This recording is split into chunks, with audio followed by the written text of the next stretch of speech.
This is a very quick vodcast that I'm recording on Tuesday night at 10 o'clock to reflect on the impact and potential of blogging and mlearning on the Diploma in Contemporary Music program. The students began using iPods and iPhones and Vox blogs to reflect on their work and other students' work last year. But we found that for many of them there didn't seem to be the incentive to do it, and this was because it wasn't built into their assessed coursework.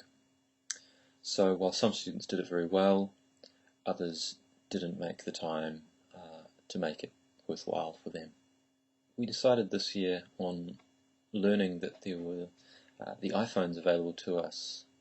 that Tom Cochrane had organised, that the ideal way to link these in as a program was through a particular paper called Music Technologies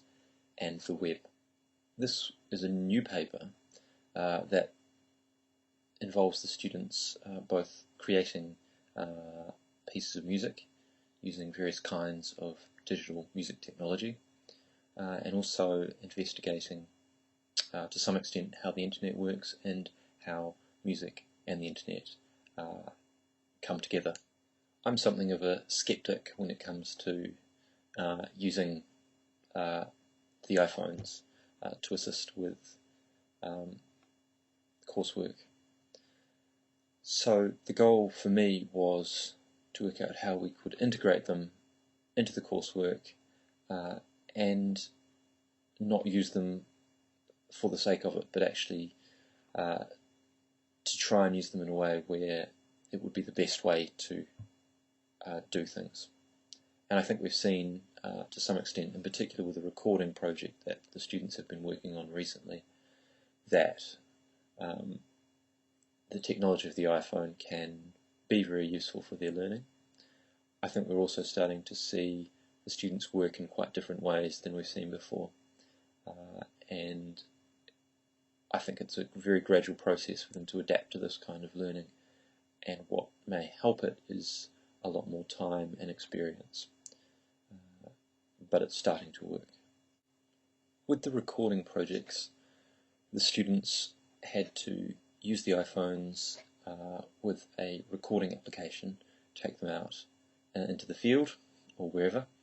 and record environmental sounds, which they then had to bring back and transfer, depending on what the application was, onto their computers and work with these within a program called Logic to create pieces of music. They also had to create a version which included a commentary. They needed to have supporting documentation, which included photographs of the sites where they recorded the sounds, and these should have been geotagged to show exactly where they came from, and some students have done this very well. The students needed to be posting material onto their Vox blogs and commenting on their work and other students. So there are a number of ways in which the technology was being used in this project, and the students got into it, and many of them who perhaps hadn't been so excited about some other elements of the course seem to have done quite a lot of work on this, and once they've initially got over the barriers that the technology presents before one knows how to use it, they found it to be, I believe, quite rewarding. I'm yet to be convinced that the increased connectivity that some of this technology allows, so through, I guess, social networking websites, things like Twitter, through the blogs, whether that is particularly helpful to delivering a good learning experience for my students. To conclude, I think we've largely had a positive experience, especially in the most recent assignment that the students have been working on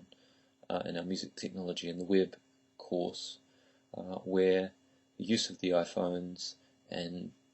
associated things like their Vox blogs have been incorporated into the coursework and have been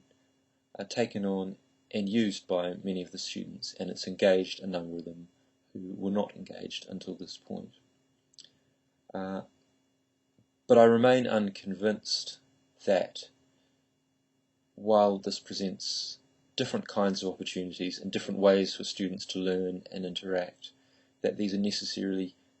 better ways of learning and ways of interaction.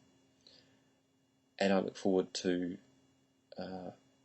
seeing other people's experience of the use of this technology in teaching and learning.